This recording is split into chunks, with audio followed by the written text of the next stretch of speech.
Hello and welcome to Creative Solutions for a New World Climate and Artists series. I'm Frances Littman, the founder of the Creatively United for the Planet nonprofit society and the coordinator and host of this series to be held each Wednesday from 11 a.m. to noon. I'd like to acknowledge we are hosting this webinar on the traditional territories of the Coast Salish people here on beautiful Vancouver Island, for whom we give thanks for this privilege and their stewardship from time eternal. We have much to learn. The Climate and Artists Weekly webinar series is presented by the Creatively United for the Planet nonprofit society in partnership with the Ecoforestry Institute Society and John O'Riordan of the Gail O'Riordan Climate and the Arts Legacy series. John is here with us now to share a few words about our Wednesday series. Thank you, Frances. This is all about flattening the curve. I'm not talking about flattening the COVID curve during the pandemic. I'm talking about flattening the Keeling curve, which shows the increase in carbon dioxide in the atmosphere over the past century. So you'll see from this chart that in 1960, the CO2 concentration in the atmosphere was around 300 parts per million. But today, that concentration is around 416 parts per million. The curve has increased about 2% every year over the last 50 or 60 years. 2020 will be the first year where we actually see a decrease in global carbon emissions. And scientists estimate that because of the pandemic and the closing down of the global economy, that there will be about an 8% decrease in global carbon emissions in 2020. So Frances, what do you think will be the effect of that decrease on carbon concentrations in the atmosphere? No change. You go to the head of the class. Yay! Hallelujah! Right. There is no change. We have found out that in order to bend the Keeling curve, we have to reduce our carbon emissions by 8% every year between now and 2050. And if we do that by 2030, we will start to bend the curve. And by 2050, we will start to flatten the curve. But we all have to act in concert. I know a number of you have said to me, well, I can't do anything by myself. It's just not worth making any major change to my lifestyle. But think about it. What did we do in the COVID epidemic? We all stayed at home. We all washed our hands and we all socially distanced. If a few people had done that, nothing would have happened to the curve. But because all 4 million British Columbians did it, we flattened the curve. So the Climate and the Arts series is designed to help us flatten the Keeling curve. The Climate series will give us the how and the why and the what to do about changing our behavior. And the Artist series will give us the motivation and inspiration to make it happen. So Creatively United has now a full page of actions you can take to reduce your carbon footprint, make a pledge, and keep your pledge. And we'll hope that this series will encourage you to do that. You've done it for COVID, now you have to do it for the planet. At the end of all of this, we want to have 4 outcomes. The first is living in harmony with nature and with oneself. You cannot flatten the Keeling curve and live outside nature's limits. The second is aligning self-interest with planetary interests. And we've found that we can do this with COVID. We should do it again with climate. Thirdly, we want to awaken spirituality by connecting the universe with ourselves. And today's seminar will give us lots of opportunities to do that. And finally, we want to create a caring, just, compassionate, and kind society that we can all live with and feel better with. That's the story of Climate and the Arts. Thank you, Frances. Wow, thank you, John. Well, good news. The glass isn't half full or half empty. It's refillable. And solutions exist for optimal health and wellness from both an individual and planetary perspective. And those solutions, as well as the video replays from these webinars, are available on creativelyunited.org within a few days of each presentation. Today, we are very fortunate to have 3 very experienced and wellness professionals with us for a hands-on practical approach to the art of self-care. We're going to learn a number of proven techniques and ways to reduce anxiety, boost our immune system, and feel lighter and brighter with these simple techniques. Our first presenter, Karen Ledger is a respected health educator and nurse practitioner who has worked in the fields of health, mental health, and community development for more than 40 years. And she'll share the effectiveness of the emotional freedom technique, also known as tapping and EFT. Karen is also passionate about singing. You may have seen her perform with Ensemble Laude and the Getting Higher Choir. Welcome, Karen. I'm so glad you're going to share this simple and effective technique known as the emotional freedom technique. And I guess just for starters, maybe you could tell us, how did you come to learn about it? And why is this something that everyone should know about? Well, thank you, Frances. I learned about this technique about 25 years ago, actually, from a fellow I'd met at Hollyhock. And of course, we know new leading edge stuff comes out of Hollyhock. But in fact, he'd learned this by watching some videos by Gary Craig, who actually invented EFT. So, but when he told me about it, I just said to him, this sounds really weird. Like, you know, I'm a nurse. I need to know the science around things. And he said, well, you just, you know, tap on your acupuncture meridians while you're kind of ranting and disasterizing about whatever's bothering you. And I said, oh, come on. At any rate, he ran it by me and actually did some work with me. And I felt a total change in my physiology after about 30, 40 minutes of doing the EFT. So we decided we would go to the first ever energy psychology conference in the States, met some of the top leading edge thinkers in this very new field. And I fell in love with EFT and Gary Craig. So very shortly after, I came back and I had an opportunity to help someone with a flying phobia. And this just blew me away. She was having to fly to Ireland for a family reunion, but she had a flying phobia. And so she said, you know, do you think you can help me? And I said, well, I just learned this technique. I'm really new at it. I've no idea, but let's give it a try. So we spent maybe 30 minutes tapping on all her fears. And she had a lot of various fears, even thinking about flying. She said, oh, my hands are getting sweaty. It's really this, you know, just thinking about it. So anyway, we tapped on her fear of driving to the airport, getting in the door of the plane, the smell of the plane, on and on. And after 45 minutes, she said, wow, you know, she was imagining being in the plane by this time. She said, I don't think I have any more fear. And I said, well, wait a minute, we haven't tapped on landing yet. She said, oh, I love landing. It means I can get out of the plane. So off she went. She said she was totally calm. Well, a month later, she came back from her holiday and I was just dying to know what she was thinking. And she said, oh my God, I tried to practice what you taught me, but I wasn't afraid anymore. I truly wasn't. You know, we drove to the airport, got on the plane, blah, blah, blah. And she said, partway through the flight, my husband looked at me and he said, what did she do to you? Because the last time I'd flown, I had so much Ativan and so much wine, they had to take me off the plane in a wheelchair. Anyway, she said she had so much fun, they actually decided to take an extra flight to Europe from Ireland because it was so easy for her to fly. She said, you know, I'll never drive across Canada again. I said, what do you mean? She said, I've driven across Canada every summer to visit my family for 20 years. I've already booked my ticket to Nova Scotia. Well, that really got my attention. And I thought, well, you know, this sounds weird. And everybody that I talk about it with thinks it's weird. I've got to find out about the science.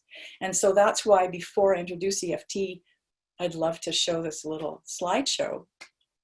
Oh, please. Thank you. This is so remarkable. Thank you. And I know there's lots of studies you're going to tell us about. Like there are over 200 studies in peer-reviewed journals, most of which are comparative studies. And I'd say 95% or more of them find EFT is better or equal, mostly better results with way less time. Wow. So thank goodness we've now got the science in those ways. Yeah. Mm-hmm. Thank you. I call this the science and spirit of the energy systems because we have a connection to the entire universe, which is kind of shown by the background of this slide. but I'm going to give you a brief science lesson. So Einsteinian physics taught us back in the 40s and 50s that all matter is energy. But quantum physics, which is where we are now, says that everything in the universe is either a wave or a particle, a potential or matter itself.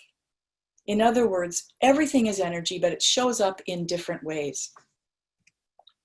In fact, all of all of creation is energy, and every atom in the universe is a vibrating center of force, an electrical phenomenon, and gives off energy in the form of either heat, light, and or radiation. And every atom actually of every substance has its own frequency, which I didn't know until I started studying all this amazing field. So our Earth, as you know, has a north and south pole, as does an atom. It's all about polar action. And if we look at a fertilized human zygote, that's when the sperm and the egg come together. As it's dividing, it develops its own polarization as the electrical polarization commences. And from then on, every cell in your body has this electrical or electromagnetic phenomenon about it. So our entire body is electrically and energetically intertwined with the cosmic symphony of energy, sound, and light of the entire universe. Now this was a new idea for me, I'll tell you. And it was backed up by spiritual studies that I commenced around the same time as I was learning EFT. So one of the new concepts there is that started back, I think, in the 90s was the idea that we have what's called a human biofield. Now, mystics and many ancient cultures have acknowledged this for time immemorial. But I love this diagram. It's just such a beautiful illustration. If you look at the colors in this radiatory action around the body, these represent different frequencies that make up our biofield, our bioenergy field. And each frequency is kind of like a radio wave band. You know how we got AM and FM and wireless and cellular, they're all different. But our body is made up of different frequencies as well. And each frequency is downloaded into one of our chakras. I'm not going to go into chakras, it's too complex, but most people have heard of chakras. They're energy centers in our body. But each one, starting with our base chakra, which grounds us down into the earth, and our higher chakras, which connect us to spirit, is representing one of those frequencies. So we have a dense physical body, that's the white. We have an etheric body, which is the red. And as you'll notice, the red goes down with roots into the earth, and that's representing the fact that we are energetically connected to the whole planet. So we each have two powerful electrical and electromagnetic organs that we can communicate with ourselves and with others and with higher consciousness. For example, the HeartMath Institute has found that we have our heart bioelectricity is actually expanding up to 15 feet away from our bodies, and it's about 500 times more potent than our brains.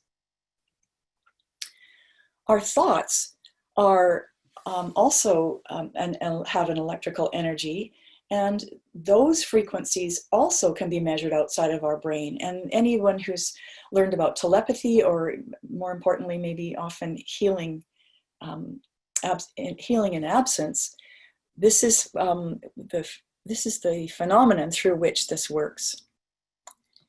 Now, Deepak Chopra says the impulses of energy that we experience as thoughts are actually the raw material of the universe. So what I want you to do is, each person, imagine that you have a beautiful, ripe, organic lemon in your hands, and close your eyes and feel the sensation of the lemon in your hand. And then imagine that you've got a little knife and you stab it, and you you can feel some of that juice dripping on your fingers, and then imagine smelling it and maybe even taking a bite or just putting your tongue on a bit of that lemon juice. And what do you notice? How many people experienced a sense of bitterness or salivation or puckering in your mouth? Probably most of you. This is a fail-proof method. This is an example of how quickly your thoughts, this is all your imagination, can affect your body at a cellular level. And in psychoneuroimmunology, we found that your emotions can also do the same thing. So if you have an angry outburst, within 5 minutes, your immune function starts to drop and carries on dropping for quite some time and doesn't even get back to normal in 6 hours. However, if you have a sense of compassion or caring or love or joy, these are all frequencies that actually increase your immune system, and it only takes 5 minutes for them to overcome that other 5 minutes of negativity. So when we talk about laughter yoga later and tapping, you'll realize why these things can be so important. Now, your thoughts and emotions can also affect your energy systems. So what I'd like everybody to do is just kind of wipe your hands off on your lap or somewhere, and then rub them together, kind of like you're rubbing the cheek of a tiny baby that you don't want to wake up. The baby's sleeping, and you just want to feel that sweet sensation of baby. And you're going to say, and notice that sensation. And now stop and then say, oh, yes, yes, yes, yes.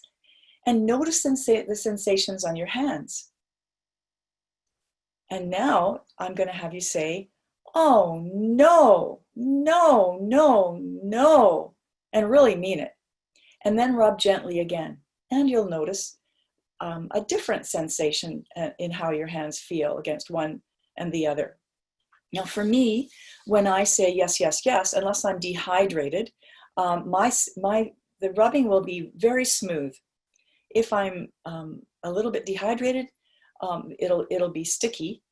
But for me, it's yes, yes is smooth, and no is sticky. And this is what's called your galvanic skin response, which is what they use for lie detector tests. So it's really important. Your entire physiology can change. And if we have chronic oh no experiences, or a reluctance to acknowledge emotional distress and try and push it away, this can actually contribute to chronic energy reversals, exhaustion from trying to push away thoughts and feelings. So if any of you, for example, had sticky feeling on your hand on yes, that probably means that your energy system's kind of crashed, or you're dehydrated. So have some water. And because when we're chronically in this oh no kind of state, this can lead to addictions, depression, chronic illness, autoimmune diseases, and cancer. Now, most of us have hundreds of oh no's every day, at least a few, not big things, but little things. And what's important is that these are creating static in our energy systems, you know, the picture of those fields. Well, our emotional, physical, and mental bodies start to get static. This static kind of blocks us from really tuning into the beauty of life or the beauty of ourselves, or connecting with our higher self. So we don't want this static in our biofield. These cannot be easily removed by affirmations. I have a saying that I think affirmations are kind of like putting perfume on poo. But they can be, the smell kind of comes back after a while, even if you put the perfume on. But they can be treated with energy psychotherapies, and EFT is one of those therapies. So imagine for a moment that every negatively charged memory and belief was like a dust bunny in your energy field. All those dust bunnies start to cause anxiety and stress. Now, this is a little report of a study that was done with 5,000 people comparing emotional freedom technique to anti-anxiety medications. And what they found was, if you look at the pictures, the top images have two larger brains. One says a normal profile. This is a person that's relaxed and calm. The generalized anxiety disorder is a problem that's becoming more and more rampant in our young people, especially. And what happens with GAD is your frontal lobes and your parietal lobes, which is where you think, problem solve, and act, these become very shut down. But what they found was after 40-minute tapping sessions, after 4 sessions, you can see the color of normalcies coming back into the brain. And by 12 sessions, people had almost normalized their brains, and it continued. So emotional freedom technique is a quantum healing tool. It can be used on yourself or with the help of a therapist. It's so simple, it can be taught to children. Truly, I've helped little kids learn this very quickly. It treats the energetic causes of distress and anxiety.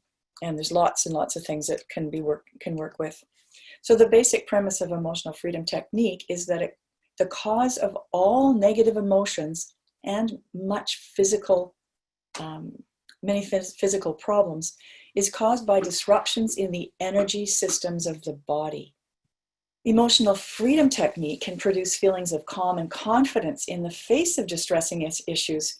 And the essential component of EFT is that the person puts their attention on the negative emotions and memories or issues.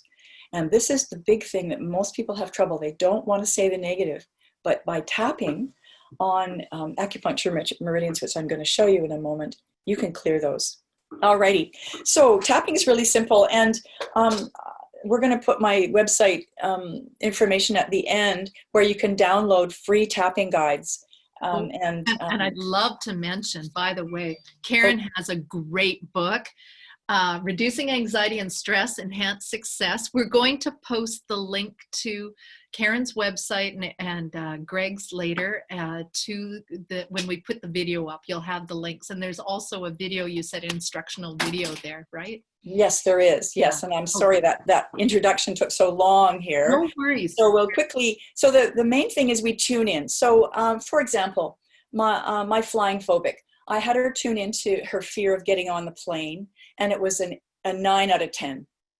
And so we measure how big's your issue out of 10. Where do you feel it in your body? Well, she had sweaty hands, racing heart, shortness of breath. And so then we make a reminder phrase about that. Even though I feel this 9 out of 10 stress and anxiety about getting on the plane, I love and accept myself anyway. So we're doing a little affirmation there, which helps kind of boost your capacity. Then we start tapping, and we start tapping on then we actually tap on this point. This is called the setup. And we say, even though I have this anxiety about getting on the plane and going to Ireland, I love and accept myself anyway. I accept myself deeply and profoundly, even though I have this fear. And then I always talk to the little kid part and say, I'm lovable and I'm okay, because everybody wants to be lovable and okay. I'm lovable and I'm okay, even though I've got this great fear. And I accept myself. And then we just keep repeating various aspects. So for her, she said, I get panicky just getting my bags in the car to go to the airport. I can feel my heart starting to race when we get to the terminal.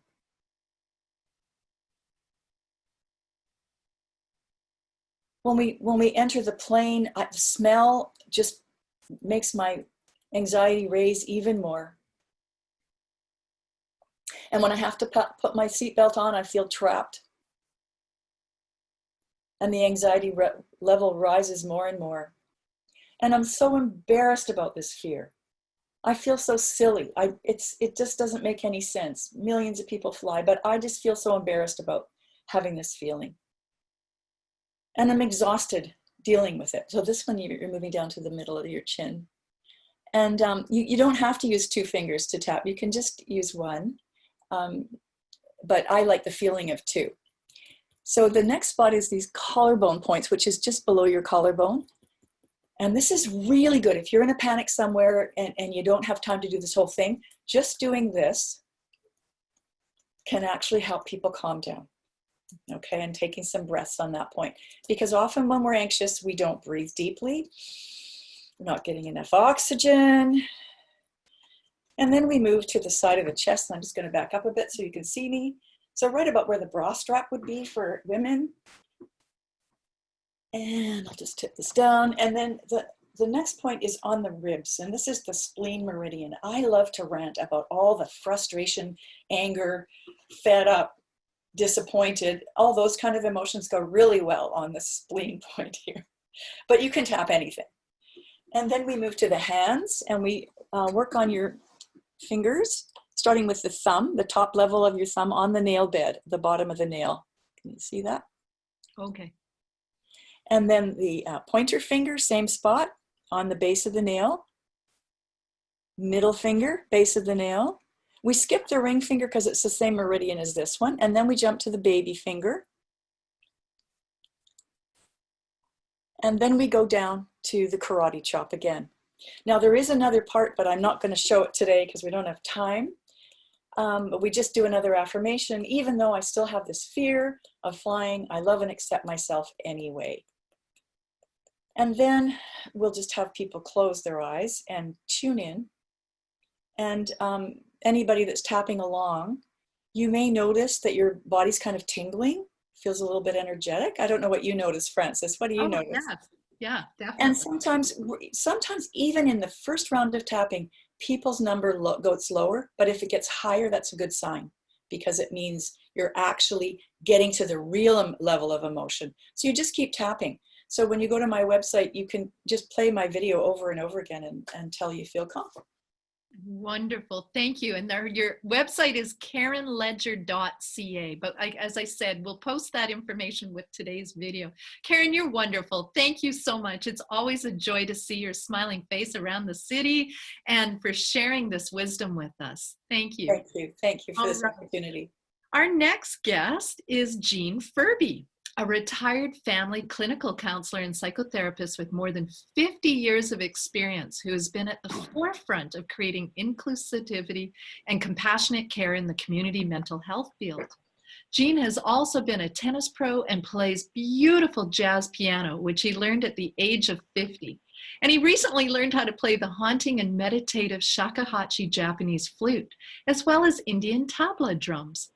Now, at 80 years young, Jean has been facilitating laughter yoga classes for the past 12 years and has also been involved with his son, Chris Furbee, on the making of the award-winning documentary film, Huntington's Dance.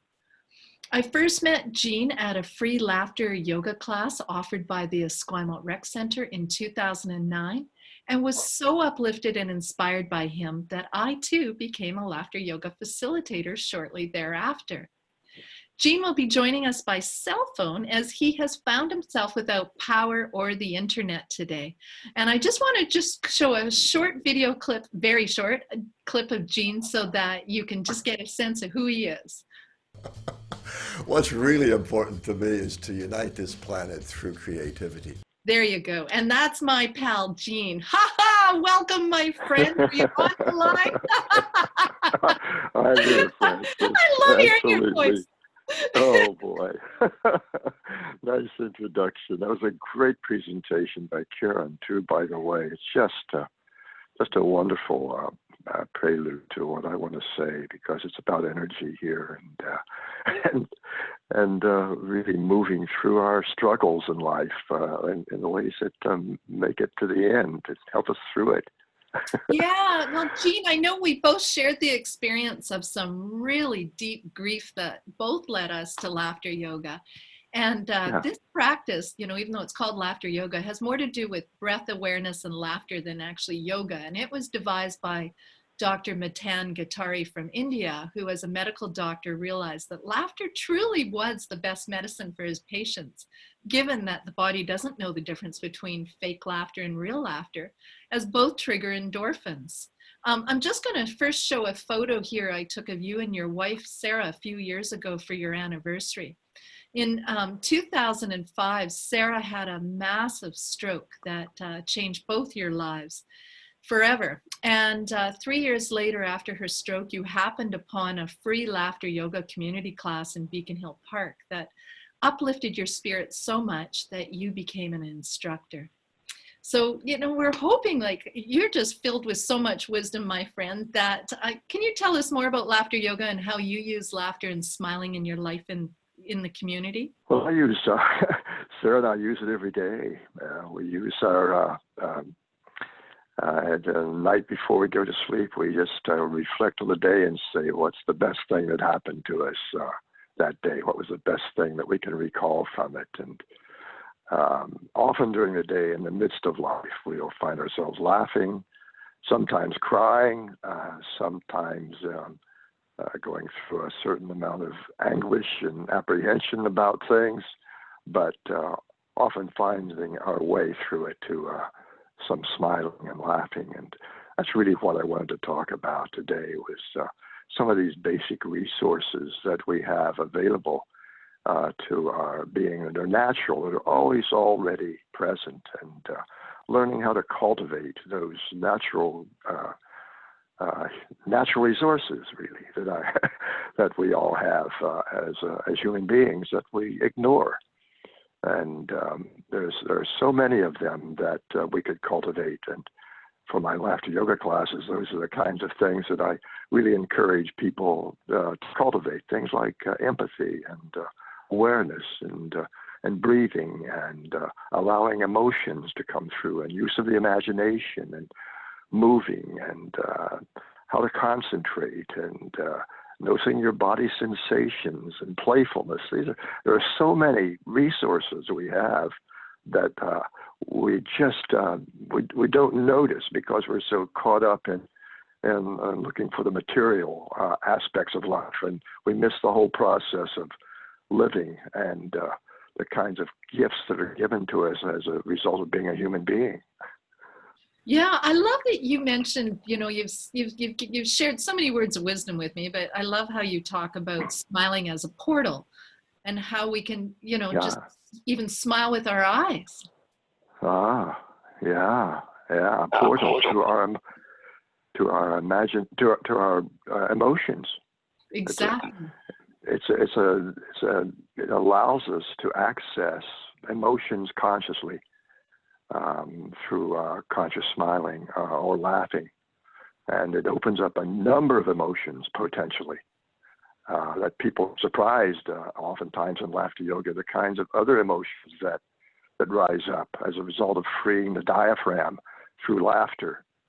And that's really the essential part of laughing out loud vigorously, is to free the diaphragm, where so many emotions get stuck, to control ourselves, children, to obey our parents and obey societies, to be quiet and to not cry and things like that. So once we free that, we begin through laughter. So many emotions are available to us. And so would you like to start us with an exercise? Or, like, I know you've talked about how you're really starting to incorporate smiling more into your practice, and I can be the face for you. How about that? Excellent. Yeah, bringing into laughter yoga more subtle, mindful kinds of practices has been important to me. So just to say that in laughter yoga, Dr. Kataria realized that we don't need a reason to laugh or to smile, that we can laugh for no reason and gain benefits from that, just as if it was real laughter.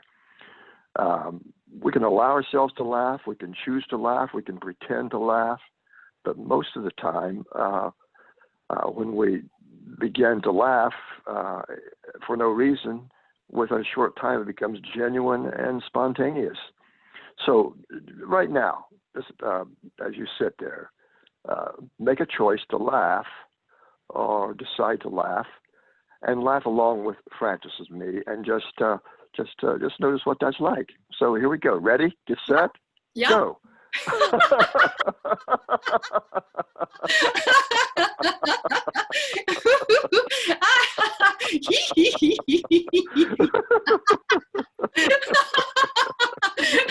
It's pretty contagious right away.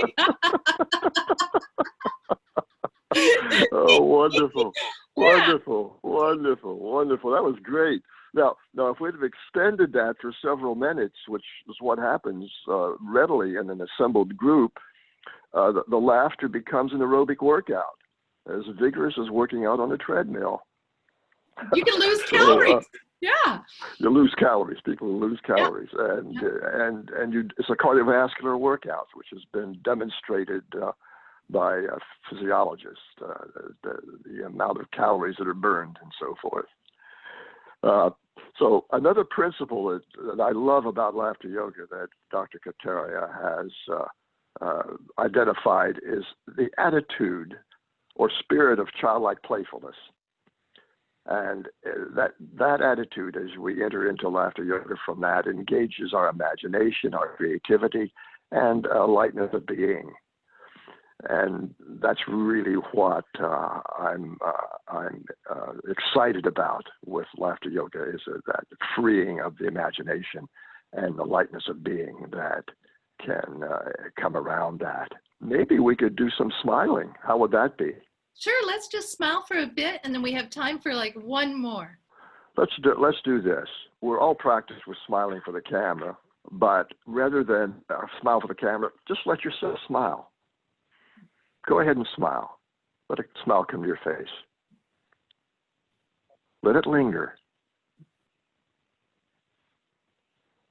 And as it lingers, be mindful of the parts of your body-mind that are activated by this simple action. Let that smile marinate a little bit. Hang out with it. And as it dissolves, let it begin to dissolve now. And as it dissolves, bring your attention to noticing if there are any after effects or side effects, positive side effects of allowing yourself to smile and mindfully observing your response in your body, mind, to that simple activity. Now, this simple, portable activity is available to us throughout our daily life. However, it does require remembering to pause and smile, and for no reason, and to take that brief time to let it linger, and then reflect on any after effects on the body-mind. This allows your brain to register it. It allows your nervous system to register it, rather than just moving through you. And you can do this anytime privately. You can do it with people. You can do it out in public as you're walking along. You can do it in the grocery stores. Bringing that to your being, consciously choosing to exercise something that is normally done unconsciously. So it's a wonderful practice, and I find that the more I use it, the better my balanced emotional life is. It's wonderful. So I use it to go to sleep sometimes at night. I'll just put a smile on my face, and next thing I know, I'm having a beautiful sleep. That's a wonderful aspect. And if you combine that with just noticing your breath while you're smiling, it adds this other dimension of calmness, particularly if you let the breath be nice and deep as the smile's happening. The brain gets a signal to itself when you breathe from the belly that you're safe and everything's okay and you can relax and let go. There's an actual signal that's given to your parasympathetic nervous system that you're safe in that place where you breathe deeply from the belly. And as that smile comes to your face, that's just a brilliant way to access deep sleep. Thank you, Jim. Well, we're really tight on time. Can we leave with a quick laughter exercise that'll help just get people into the day? Should we do one quick one? Maybe the laughter cream or something? Yeah, well, just think of that. Just think of, you have a tube of cream, and this it's not like your normal cream. This is laughter cream, and when you take this, squeeze this tube. So just think, imagine, use your imagination, childlike playfulness. imagine squeezing this tube of laughter cream. Okay, squeeze it onto your hands, rub it on your hands. Now take it and rub it all over your face, over your hands. And as you do that, you start to laugh. So let's just do that. Okay, rub it. There we go. There we go. There we go.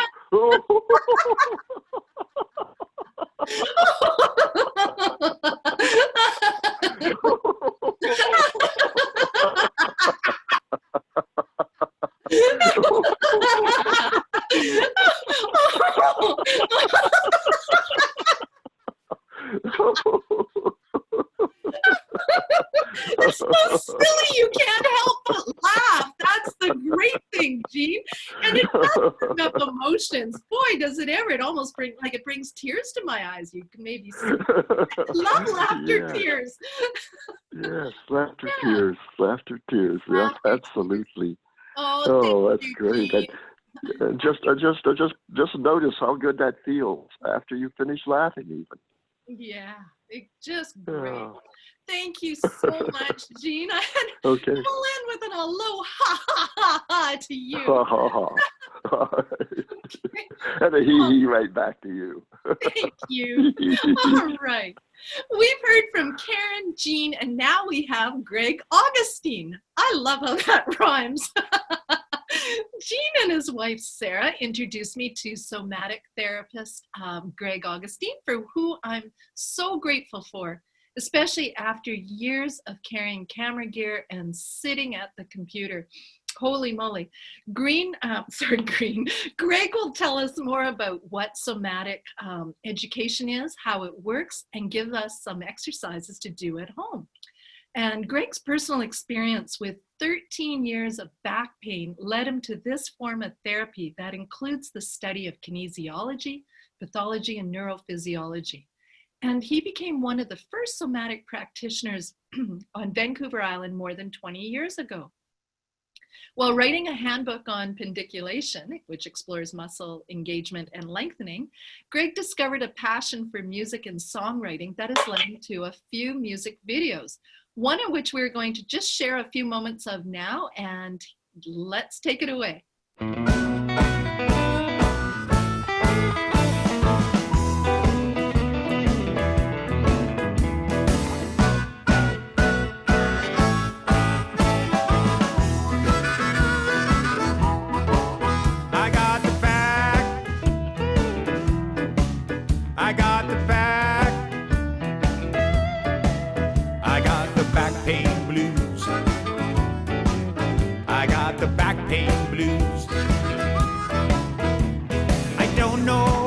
What to do, I got the back pain blues.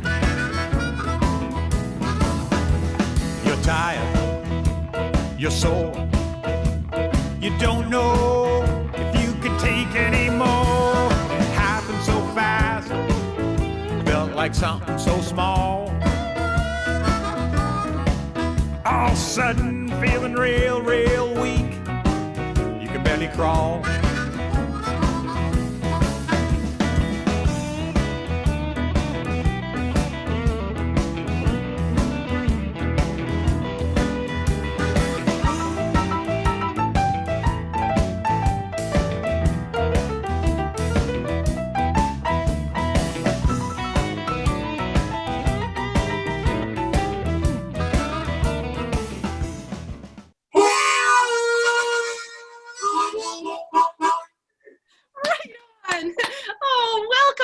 And thank you for that musical intro.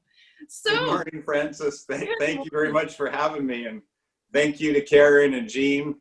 Yeah. I love to laugh, and I hope you were laughing along with us all the way from Duncan. Darn right, so I was putting the laughter lotion on and everything, yeah. Right on.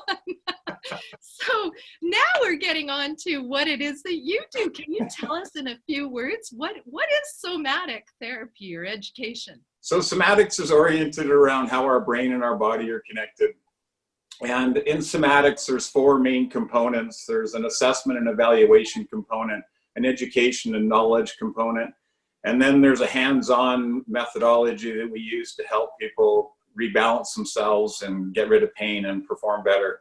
And then there's movements or exercises that we do to help retrain the neuromuscular system.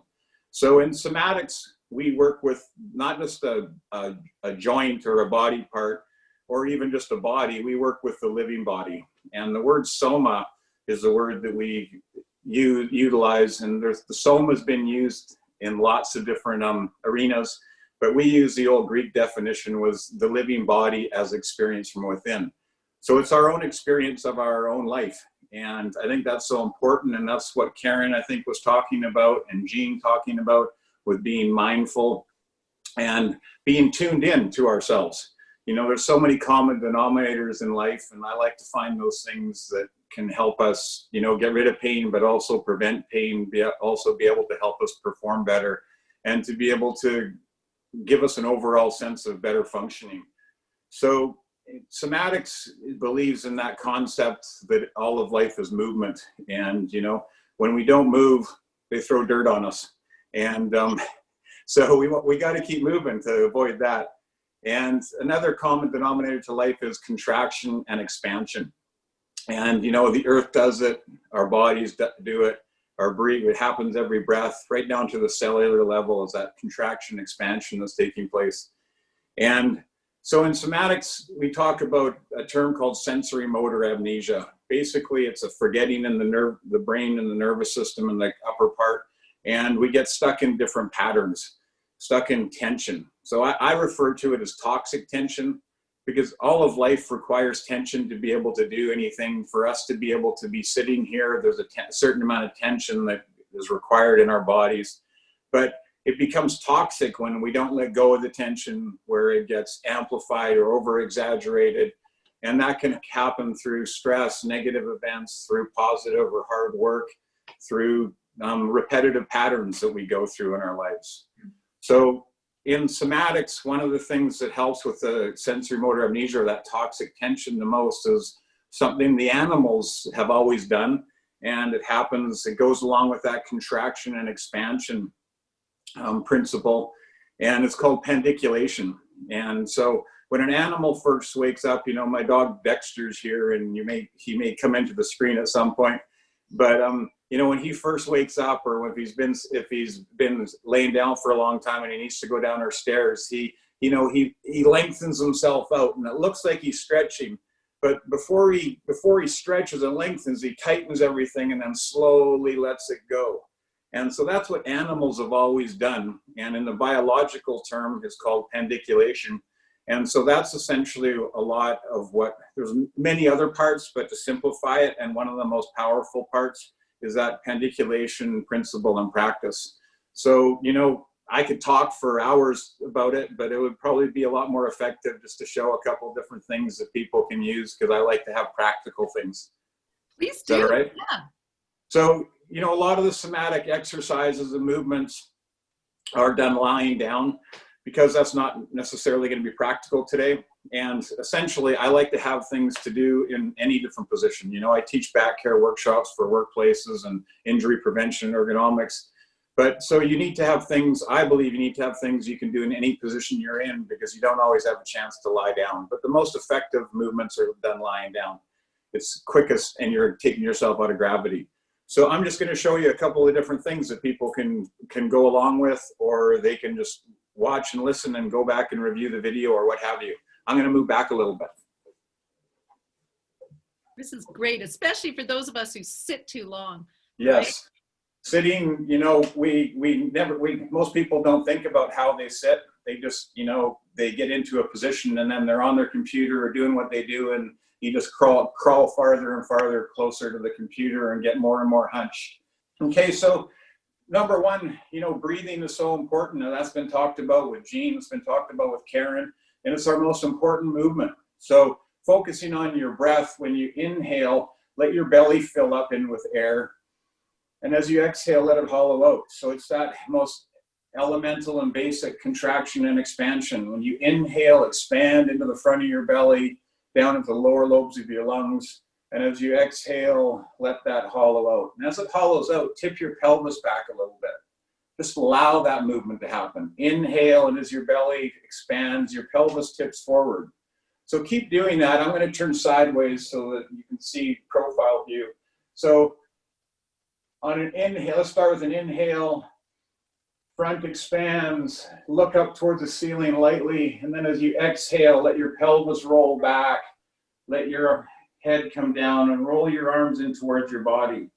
When you inhale, let your arms come out to the side, expanding, and as you exhale, moving from your center, from your pelvis, with your breath, exhaling, letting it come down. As you inhale, you open through the front, the chest opens. And as you exhale, you come down and roll everything in. So just do 2 more of those, but each one do half the size. Inhale, half as much extension. Exhale, half as much contraction and flexion. 1 more time, half the size. And then come back to sitting, where you're as centered as possible. So, you know, a big part of somatics is about awareness. It's about being tuned into our living body and what position we're in, how much tension we have, how centered we are, how calm our brain is or our mind is, and how calm our emotions are. So those are really important. So that idea of shortening and lengthening, when we were doing this movement, when we exhale, we're shortening the front of our body.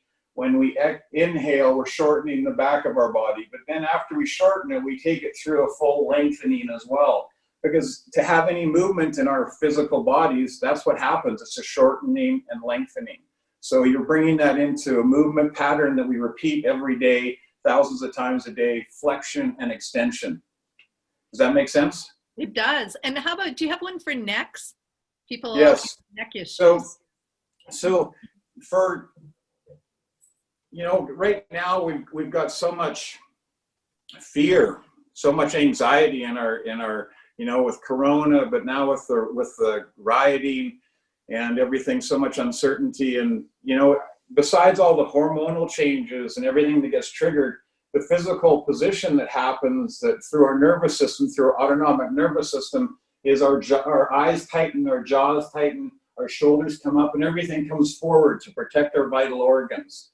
So a lot of people are probably experiencing some degree of that right now. So, you know, generally when we have tightness or a pattern, we try and stretch out of it. But with pandiculation, you go a little bit more into it and then you slowly come out of it, slow and controlled, mindfully. And it's that slow, controlled release that where the real benefits come from. So if you bring your shoulder on an inhale, bring your shoulders up towards your ears and bring your head forward a little bit and tighten your jaw, and then slowly let your shoulders, as you exhale, let your shoulders come down, let your jaw relax, and let the back of your head lengthen out. So on an inhale, shoulders come up and forward, which squishes the back of your head, your chin juts out, but your jaw tightens. And then as you exhale, letting your shoulders come down, letting your jaw relax, letting the back of your neck lengthen out. And just do that 1 more time. As you inhale, shoulders come up, stay in your comfort. It doesn't have to be big to be effective. And then slowly letting that shoulders come down and the back of your neck lengthen. And then just shake your shoulders around a little bit. Have a laugh. That feels great. Thank you. I so appreciate that. Now, because we're so tight on time, I can't thank you enough. Did we cover pretty much everything that you hope to cover? Because we have. Yeah, there's always more, right? So always more. But we covered lots. Okay, thank you. So there's a couple of questions here that have come in. I'm not sure. I think this first one is for. I'm not sure who it is. Maybe you guys can all answer this. It's an anonymous attendee. Is this similar to the Donna Eden work? I think this might be for Karen, and if it is, Karen, you're muted. No, Donna Eden is, I love Donna Eden, and her husband actually is part of the energy psychology community that's done lots of research. So she works energetically, probably in alignment more with John's ideas, but she also does work with the biofield, but she doesn't do tapping. Yeah, So- that's a short answer, but Okay, Yeah. there's another one here. Is there any evidence that people changing their behavior, such as changing their diet, leads to a change of their energy profile? absolutely, absolutely. I've seen a video of someone eating junk food, just kind of, chips and pop, and compared to a person eating organic food, and there's actually energy radiating off the food in these two videos, and it's very dark on the junk food, and there's a lightness. And so every time we take live food into our bodies, we're giving our cells livens. Absolutely, diet. Wonderful. So I think we pretty much, oh yeah, how can I learn more about the somatic work? This is brand new. If you check out my website, which as Francis is going to put on there, you'll be able to find some information, or if you do a search online on somatics or somatics, you'll find some information.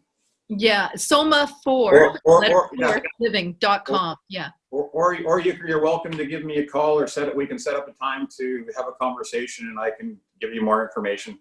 We'll include that with the video. But before we conclude here, you created another song, Greg, which is really fantastic. We're only going to show a very, very short clip of it. And it's called Essential Gratitude. Would you like to just tell us, and you'll hear 30 seconds of it. Yeah. And I got into music late. My videos that I've created, 3 of them now, are all on my website as well. And essentially, I wanted to say thank you to all the essential workers for helping us keep on, and to be able to help keep us healthy, keep us fed, have the garbage taken away. All of those, there's so many people who allow our society to keep going. And I wanted to say thank you. A bunch of people came on board who created something bigger than I originally imagined. And I'm really thankful for all the help I got. Thank you, thank you, thank you. Fed and healthy lifts our spirits so true. Thank you, thank you, thank you. Your love and courage will get us through. Woohoo! Thank you. See, I had my mask on upside down. How do you like that? Homemade. Anyways, thank you for tuning in, everybody. Thank you, Karen. Thank you, Jean. Thank you, Greg. Thank you to our audience. And it's so great that people took time for self-care. Thanks, everybody. Thank Thank you all. you.